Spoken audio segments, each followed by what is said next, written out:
नमस्कार।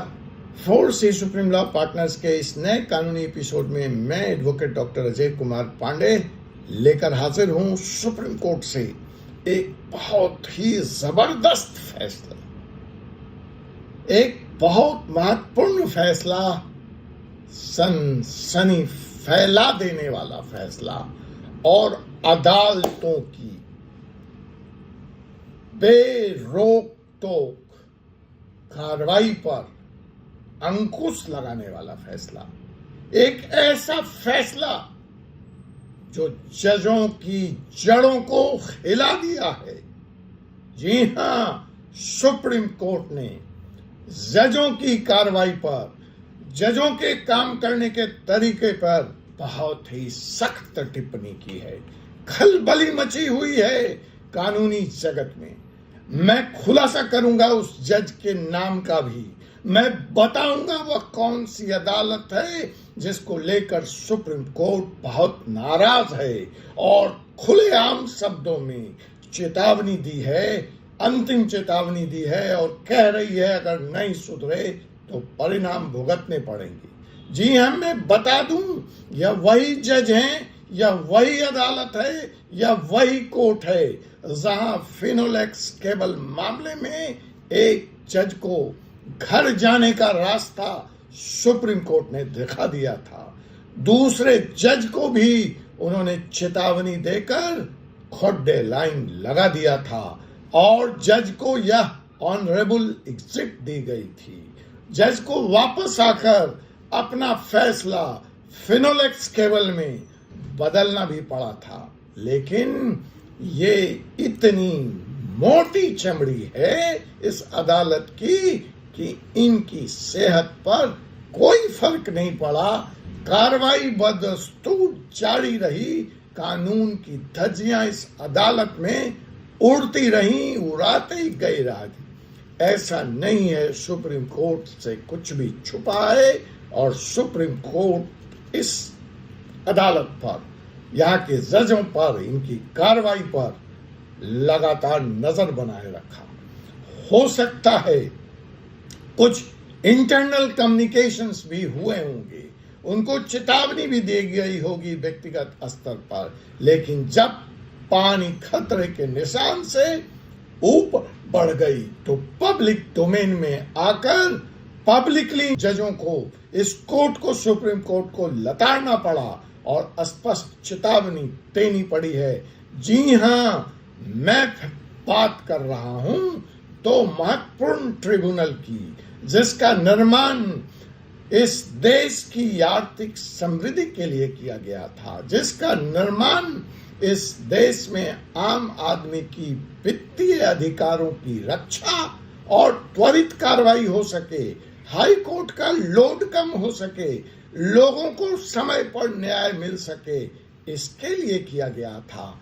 बिल्कुल सही जाना आपने, ठीक पहचाना। मैं बात कर रहा हूं NCLT, national company law tribunal, और मैं बात कर रहा हूं NCLAT, national company law appellate tribunal, जहां NCLT के मुकदमे जाते हैं और NCLT की जो लीगल सिस्टम में हायरार्की है वह स्टेट के हाई कोर्ट के बराबर है।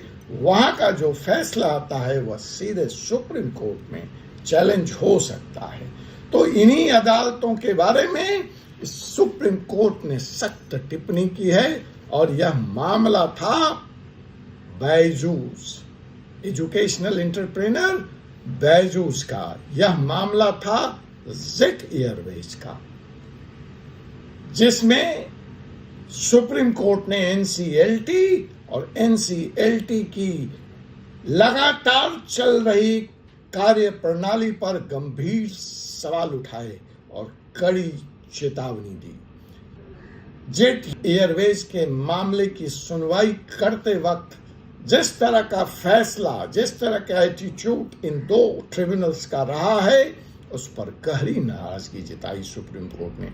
कोर्ट ने कहा कि ये न्यायाधिकरण, ये ट्रिब्यूनल अपने अधिकार क्षेत्र से बाहर जाकर काम कर रहे हैं या कानून की धज्जियां उड़ा रहे हैं और अगर यह ऐसा करते रहे तो इसके गंभीर परिणाम इनको भुगतने पड़ेंगे। सुप्रीम कोर्ट ने इस फैसले में यह भी कहा कि यह सुप्रीम कोर्ट के निर्देशों की भी अवहेलना कर देते हैं, उसको भी तोड़ मरोड़ दे देते हैं। यह बर्दाश्त नहीं किया जाएगा। असल में इस केस का जो बैकग्राउंड है, ये तो दो बड़े केस हो गए, जेट एयरवेज और बायजूस, लेकिन आए दिन ऐसा लग रहा है कि एनसीएलटी और एनसीएलटी कानून के आधार पर फैसला देने की बजाय एक पंचायत बन के रह गई है और इसका काम जबरदस्ती रिजर्व इंसॉल्वेंसी के नाम पर कानून को किनारे करके समझौता कराना रह गया है। एन केन प्राकेन, समझौता नहीं करोगे तो जाओगे कहां? हम तुम्हारे मैटर को मेरिट पर डिसाइड नहीं करने वाले। तो आम जन, होम बायर्स, वो आए तो थे कानून की शरण में, कानून की किताब पढ़कर, लेकिन यहाँ की जो कार्यप्रणाली है उसने उन्हें तोड़ कर रख दिया था। लगता है सुप्रीम कोर्ट की इस फटकार के बाद इन दो अदालतों को अपनी कार्यप्रणाली पर पुनर्विचार करना होगा और जो छोटे छोटे मुद्दे हैं, जो होम बायर्स हैं और जो दूसरे लोगों के मसले हैं, उन पर भी कानून के आधार पर जाकर ही फैसला देना होगा, क्योंकि अब तो सुप्रीम कोर्ट ने इस बारे में जो भी शंका, समाधान, धुआं था उसको छांट दिया है, उसको क्लियर कर दिया है। सुप्रीम कोर्ट ने अपने फैसले में साफ कहा कि एनसीएलटी और एनसीएलटी को अपनी सीमाओं को याद रखना होगा, उसी दायरे में रहकर कार्रवाई करनी पड़ेगी जिसके लिए वो निर्धारित है।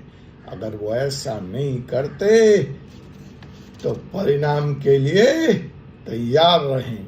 यह मामला तब सामने आया जब सुप्रीम कोर्ट के समक्ष जेट एयरवेज के आर्थिक फाइनेंशियल रिजोल्यूशन की प्रक्रिया में कुछ तकनीकी विषयों पर सवाल उठाए गए, विवाद हुआ। सुप्रीम कोर्ट ने पाया कि एनसीएलटी और एनसीएलटी दोनों ने अपने अधिकार क्षेत्र का उल्लंघन करते हुए कुछ ऐसे निर्णय दिए जिससे एनसीएलटी और एनसीएलटी की निष्पक्षता पर गंभीर सवाल उठते हैं। कुछ उसी तरह का मसला फिनोलेक्स केबल का कोर्ट ने छोड़ देकर न सिर्फ इन दोनों मसले में एनसीएलटी के फैसले को उलट कर रख दिया, साथ में यह चेतावनी भी दी कि अपने सीमाओं का अतिक्रमण न करें, अपनी न्यायिक शक्तियों का दुरुपयोग न करें, यह बर्दाश्त नहीं किया जाएगा। सुप्रीम कोर्ट ने साफ कहा कि न्यायिक संतुलन बनाए रखना जरूरी है ताकि सभी पक्षों को उचित न्याय मिल सके।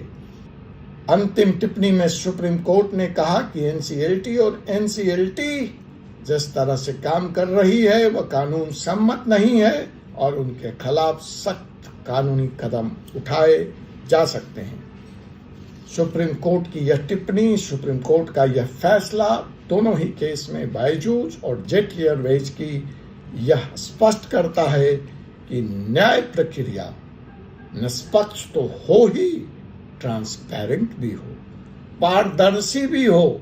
न सिर्फ न्याय हो बल्कि न्याय हो रहा है या न्याय होता हुआ देखना भी चाहिए। और इस मामले में सुप्रीम कोर्ट की यह पहल बहुत ही महत्वपूर्ण कदम है और यह पूरे देश की अदालतों के लिए, तमाम न्यायाधिकरण के लिए, ट्राइब्यूनल्स के लिए, चाहे वो कंज्यूमर अफेयर्स हो, चाहे वो रेलवे ट्रिब्यूनल हो, चाहे वो ट्राई हो, चाहे वो कैट हो, स्पष्ट संदेश है कि उन्हें अपने दायरे में रहकर ही काम करना होगा, वरना big daddy is watching you and you will not be spared. Supreme court ने खास करके एनसीएलटी के रजिस्ट्री में जो कुव्यवस्था है उस पर भी गंभीर टिप्पणी की और कहा रजिस्ट्री वहां मालिक हो गई है और अपनी मर्जी से जो मैटर लिस्ट कराना हो वो तय करती है और अपनी मर्जी से जिस मैटर को लिस्ट न करना हो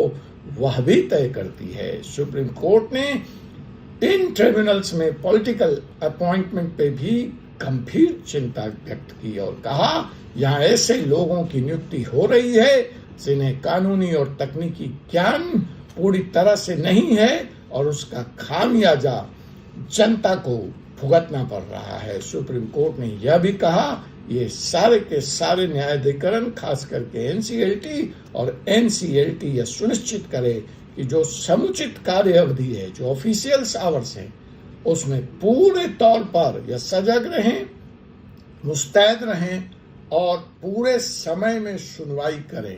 ऐसा देखा गया सुप्रीम कोर्ट की नज़र में कि ये अदालतें अपने पूरे कार्यकाल का उपयोग नहीं करती, पूरे समय नहीं बैठती हैं और पिक एंड चूज के आधार पर फैसले करती हैं या मसलों को सुनती हैं। महत्वपूर्ण मसले, पुराने मसले बरसों तक ठंडे बस्ते में पड़े हैं और जिनका जुगाड़ है वह मैटर आज फाइल करता है और कल सुनवा कर निकल जाता है। आशा है सुप्रीम कोर्ट की यह पहल रंग लाएगी। आपसे पुनः मुलाकात होगी एक ऐसे ही विषय के साथ एक नए एपिसोड में। तब तक के लिए मुझे एडवोकेट डॉक्टर अजय कुमार पांडे को अनुमति दीजिए। जय हिंद, जय भारत।